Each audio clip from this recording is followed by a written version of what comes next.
आप लोगों में से 99% लोगों ने इस इमोजी का इस्तेमाल कभी ना कभी तो किया होगा, कहीं पर कूल बनने के लिए या कहीं पर सिग्मा बनने के लिए। कहीं ना कहीं पर इस इमोजी का आपने इस्तेमाल किया होगा जहां पर कि आप कूल दिख सको। लेकिन आप जिस नजरिए से इस इमोजी को देखते हो, ये दरअसल कोई एटीट्यूड को रिप्रेजेंट करने की चीज नहीं है। इसके पीछे एक बहुत ही बड़ी मिस्ट्री है। ये one of the greatest mystery है ह्यूमन सिविलाइजेशन की। काफी सारी थ्योरीज इस मिस्ट्री के ऊपर बनती रहती हैं एंड ये जो इमोजी है ये इसी से रिलेटेड है। तो शुरुआत करते हैं ईस्टर आइलैंड की इसी मिस्ट्री से। ये एक बहुत ही छोटा सा आइलैंड है जो कि साउथ पैसिफिक ओशन में लोकेटेड है। ये चिली देश के बहुत ज्यादा पास है। अगर आप उड़ के जाएं तो आपको 6 घंटे लगेंगे चिली देश तक पहुंचने में, जिसकी दूरी है 3512 किलोमीटर और ये रफली 64 स्क्वायर माइल्स का एक वॉल्केनिक रॉक है। इस पूरी मिस्ट्री को बड़े ही शॉर्ट तरीके में समझने के लिए यहाँ पर हमें सबसे पहले ये जानना होगा कि इस आइलैंड के ऊपर सबसे पहले ह्यूमन सेटलर्स कौन थे, कौन से इंसान इस आइलैंड के ऊपर सबसे पहले आए थे। वो थे रापा नुई पीपल। ये लोग पॉलिनेशिया से यहाँ पर आए थे ईस्टर आइलैंड के ऊपर। ये प्रूव भी हो चुका है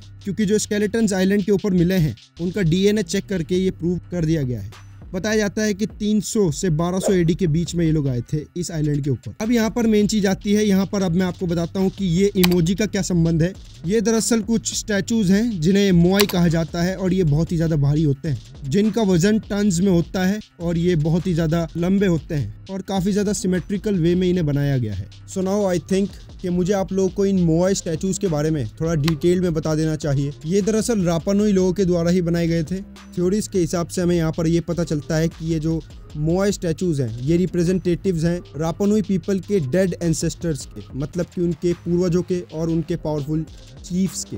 कुछ स्टैचूज के सर के ऊपर रेड स्टोन की हैट भी है जो कि ये सिंबलाइज करती है कि वो अपने चीफ्स को एडिशनल पावर और स्टेटस भी देते थे। सारे के सारे स्टैचूज मेनली फेस करके खड़े हैं इनलैंड की तरफ, मतलब कि आइलैंड की तरफ, जमीन की तरफ। उनमें से 7 ऐसे मिस्टीरियस स्टैचूज हैं जो कि समुद्र की तरफ फेस करके खड़े हुए हैं। ये सातों के सातों मिस्टीरियस स्टैचूज लोकेटेड है अहू अकीवी नाम की एक जगह पर। रोना राराकू नाम की एक क्वेरी है जहाँ पर कि ज्यादातर मोआई प्रेजेंट होते हैं। वहां से इन्हें ट्रांसपोर्ट किया गया, हंड्रेड्स की तादाद से इन्हें वहां से ट्रांसपोर्ट किया गया एंड रखा गया अहू नाम के प्लेटफॉर्म्स के ऊपर आइलैंड के पेरीमीटर पे चारों तरफ, मतलब कि आइलैंड के जो कन्ने हैं। यहाँ का अगर मैं आपको सबसे लंबा मोआई बताऊं जो कि है पारो, इसकी जो हाइट है वो है 10 मीटर्स एंड वजन है 82 टन। अगर सबसे हैवी मोआई की बात करें तो उसका वजन है 86 टन। तो यहाँ पर आप लोग देख लीजिए कि इनके वजन भी टन्स में है। सबसे बड़ी मिस्ट्री यहाँ पर यही है कि इन लोगों ने किस तरह 900 से ज्यादा मोआई का प्रोडक्शन किया और उनको ट्रांसपोर्ट किया एक जगह से दूसरी जगह। मिस्ट्रीज अगर हम यहाँ पर खोजने बैठे तो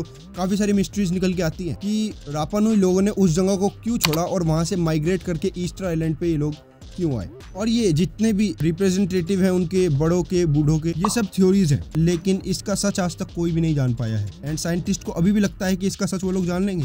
अब यहाँ पर ये चीज आती है कि रापा नुई लोगों के साथ क्या हुआ, आखिर वो कहाँ चले गए। तो इसके मेन रीजंस बड़े ही सिंपल से बताए जाते हैं कि उनकी पॉपुलेशन भी काफी ज्यादा ग्रो हो रही थी एंड उनका जो ऑब्सेशन था ये मोआई स्टैचूज बनाने से, इसका प्रेशर पड़ा एनवायरमेंट पे एंड काफी ज्यादा डिफॉरेस्टेशन हो गई, लड़ाइयाँ आपस में उनमें स्टार्ट हो गई और सिविल वॉर उनके बीच में स्टार्ट हो गई। इस तरह इन लोगों की डिक्लाइन हुई है वहां से। बाकी मैंने पूरी की पूरी मिस्ट्री आपको बड़ी ही सिंपल भाषा में समझाई है। अगर बात समझ में आई है तो कमेंट्स के अंदर एक बार ये इमोजी जरूर लिख के जाना। Thanks for watching.